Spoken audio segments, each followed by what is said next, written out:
I am looking at a 1987 BMW R80 with 247,000 miles on the odometer. The engine has never been rebuilt, and it has never been replaced. The owner bought it used in 1992 with 38,000 miles already on it, and he has been riding it ever since. Same pistons, same cylinders, same valves.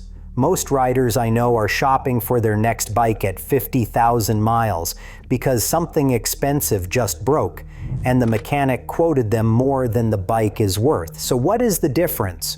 What separates a bike that dies at 50,000 from one that hits 200,000 on the same engine it left the factory with?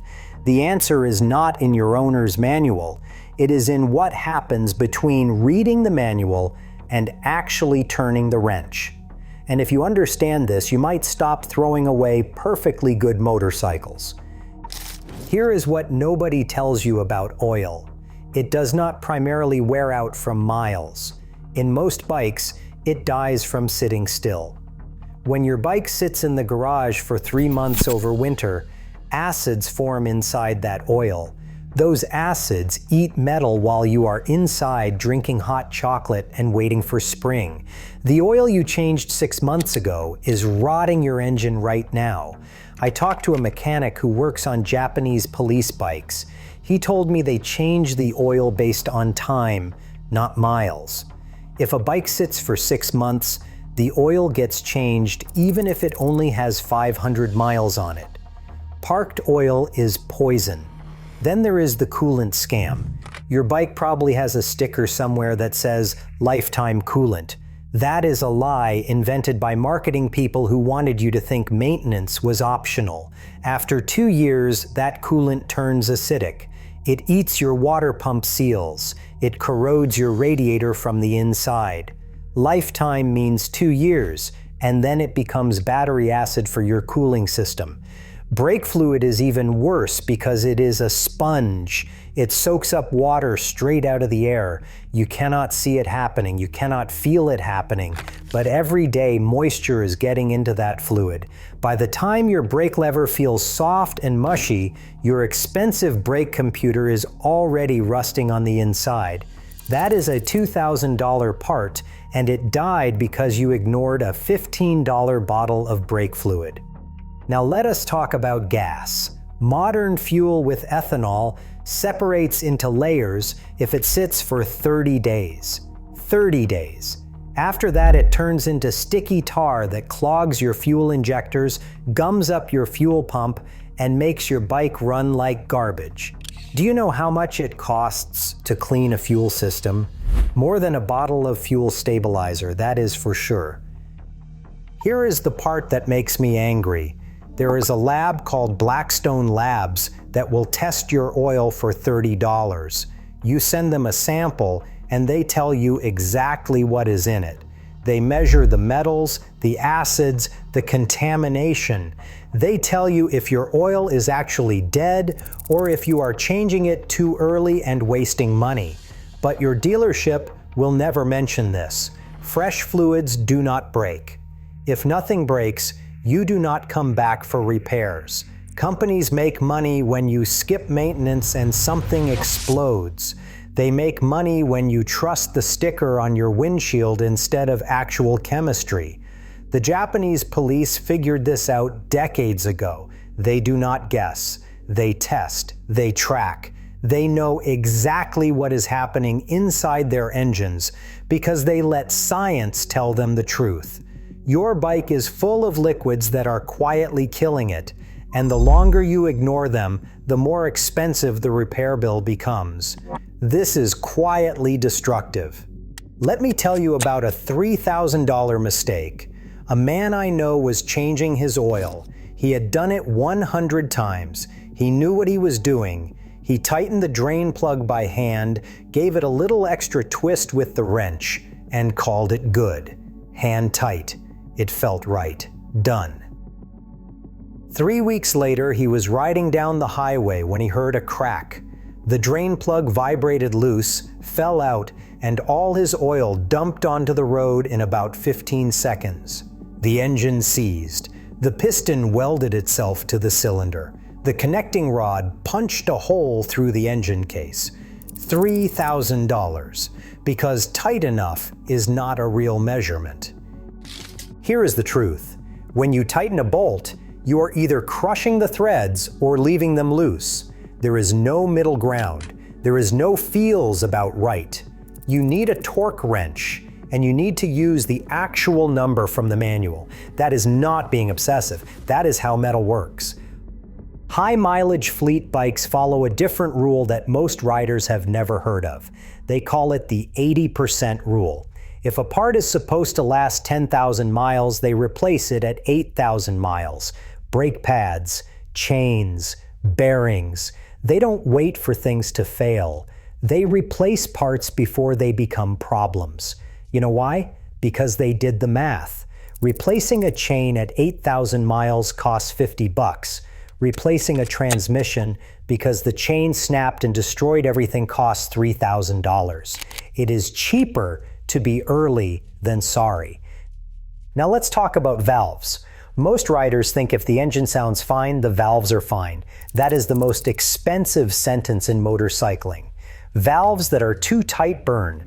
Valves that are too loose hammer. Both destroy your camshaft, and you will not hear it until it is way too late. Valve adjustments are not optional maintenance. They are survival. If you skip them because it sounds fine, you are gambling with a part that costs more than your bike is worth. Then there is the stuff you cannot see. Drive shafts, U-joints, swing arm pivots. Most riders completely ignore these because they are hidden under covers and fairings. But if you do not grease them every 6,000 miles, they explode without warning. No noise, no vibration, just sudden catastrophic failure at 70 miles per hour. Mechanics love riders who do not use torque wrenches. They love riders who skip the boring maintenance, because those are the riders who come back every year with expensive problems that could have been prevented with a $20 tool and 10 minutes of effort. Tight enough is not tight enough. Waiting for failure is how you turn a $50 fix into a $3,000 disaster. The cold start is where most riders commit murder without realizing it. You walk into the garage on a cold morning, you hit the starter, the engine fires up, and the first thing you do is blip the throttle a couple times to hear it roar. That sound you love, that is metal grinding on metal. When the engine is cold, the oil is still sitting in the bottom of the crankcase. It has not reached the top of the engine yet. The camshaft, the valve springs, the rocker arms, they are all running dry for the first few seconds. Every time you rev a cold engine, you are wearing down parts that cost hundreds of dollars to replace. The Japanese police have a rule. When they start their bikes, they let them idle for 60 seconds before they even touch the throttle. No revving, no blipping, just let the oil pump do its job and get fluid to the top of the engine. 60 seconds of patience saves thousands in repairs. But here is where cold engine abuse gets even worse. Short trips create the same problem. They leave water inside your engine. If you only ride for 10 minutes, the engine never gets hot enough to burn off condensation. That water mixes with your oil and turns it into a milky sludge that destroys bearings. The 20-minute rule is simple. Never start your bike unless you are riding it long enough to reach full operating temperature. If you are just moving your bike from the driveway to the garage, push it. Do not start it. Then there is the way most people ride in traffic.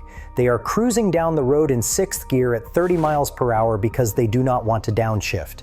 The engine is lugging. It is working way too hard at way too low a speed. That creates a condition called combustion knock, and it cracks your pistons from the inside. In most street riding situations, lugging an engine under load is more damaging than revving it properly. At least when you rev it high, the parts are designed for that. But asking the engine to pull hard at low RPM in a tall gear is not what it was built for. Here is the part nobody does, the pre-ride inspection. Japanese police officers walk around their bikes for 60 seconds before every single ride. They check tire pressure with a gauge. They look at fluid levels. They check chain tension. They test the lights. Every ride, not once a month, not when they remember, every time. You know why? Because over time, even tiny amounts of dirt in your intake act like sandpaper. A loose chain can snap and punch through your engine case. Low tire pressure creates heat that destroys wheel bearings. The stuff that kills your bike is not dramatic. It is not a crash or a blown engine on the highway. It is the boring things you skip because you are in a hurry. And here is the worst part.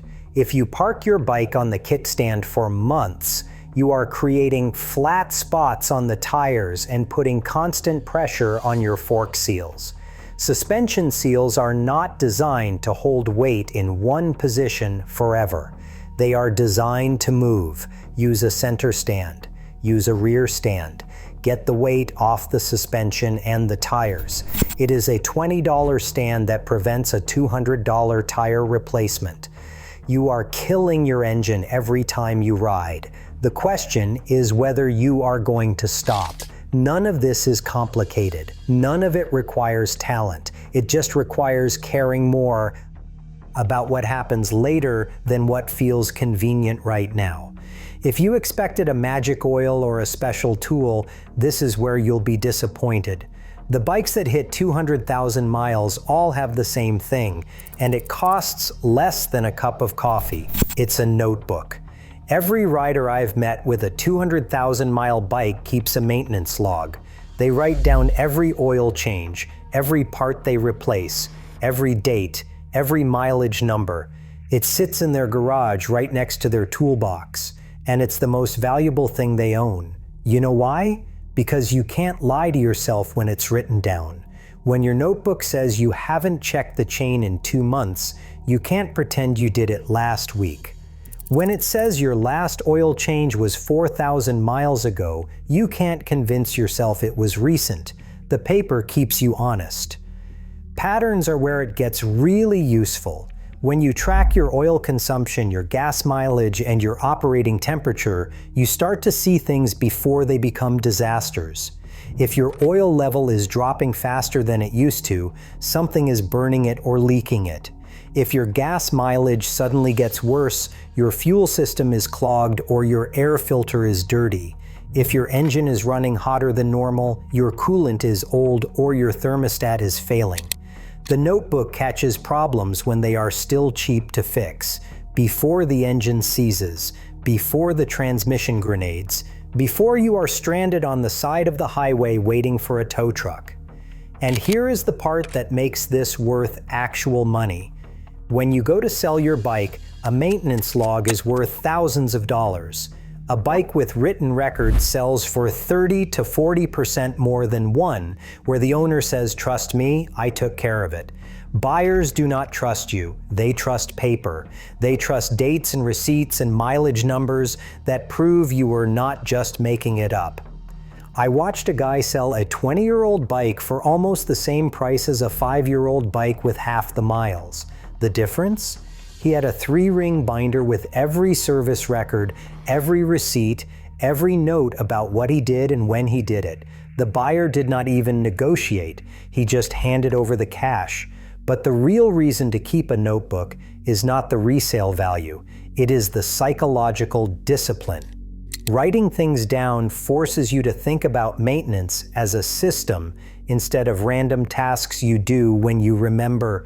It turns, "I should probably check that," into, "I am checking that today because it has been exactly 3,000 miles since the last time."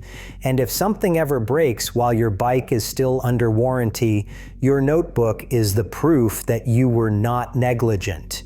Dealerships love to deny warranty claims by blaming the owner. You did not maintain it properly. But when you show up with a logbook full of dates and receipts, they cannot say that anymore. You have proof. Mechanics hate maintenance logs.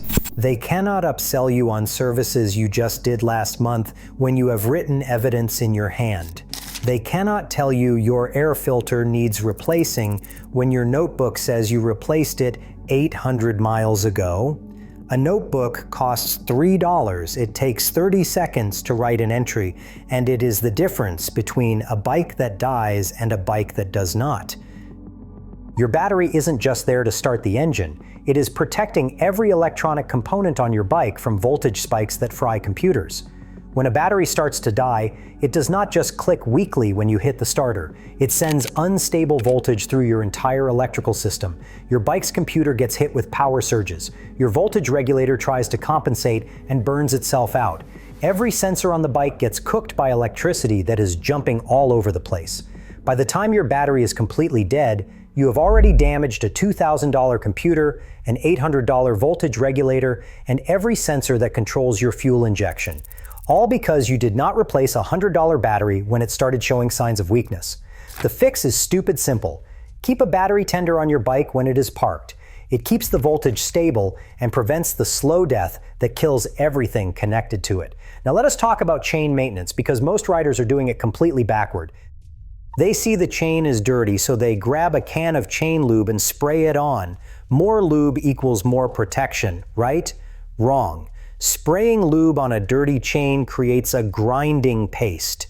You are mixing oil with dirt and road grit, and that paste acts like sandpaper on your sprockets. It sands them down faster than if you did not lube the chain at all. The secret is cleaning the chain first. Get the dirt off, then lube it. The lube is supposed to protect clean metal, not turn dirt into a grinding compound. Here is another one. Tire pressure. Underinflated tires do not just wear funny. They get hot, really hot. Hot enough to cook your wheel bearings and warp your brake discs. You cannot see it happening, and you cannot feel it until the bearing starts making noise or the brake disc wobbles. By then, you are looking at a $500 repair. Check your tire pressure every week. It takes 90 seconds with a gauge that costs $12. Then there is ethanol fuel. E10 gasoline is not just bad for your fuel system. It is bad for everything it touches. Ethanol corrodes aluminum fuel rails. It dissolves rubber fuel lines from the inside. It eats O-rings and gaskets. It does all of this while your bike is sitting in the garage. If you plan to store your bike for more than 2 weeks, either drain the tank completely or fill it to the top with non-ethanol fuel and add fuel stabilizer. Anything in between invites corrosion. And finally, how you park your bike matters more than you think. Months on the kickstand create a flat spot on your tire that never goes away. It puts constant pressure on your fork seals, and those seals are not designed to hold weight in one position forever. They dry out, they crack, they start leaking oil down your fork tubes. A center stand costs $40. A rear stand costs $30. New fork seals and labor cost $300 minimum. The things that kill your bike are not dramatic. They are invisible, and they are all preventable if you just pay attention. Bikes don't die from miles. They die from neglect. You don't feel until it's too late. Pick one habit. Fix it. Don't let convenience be the thing that kills a perfectly good machine. Drop a comment with the one maintenance ritual you're going to start doing differently. I want to know which one clicked for you.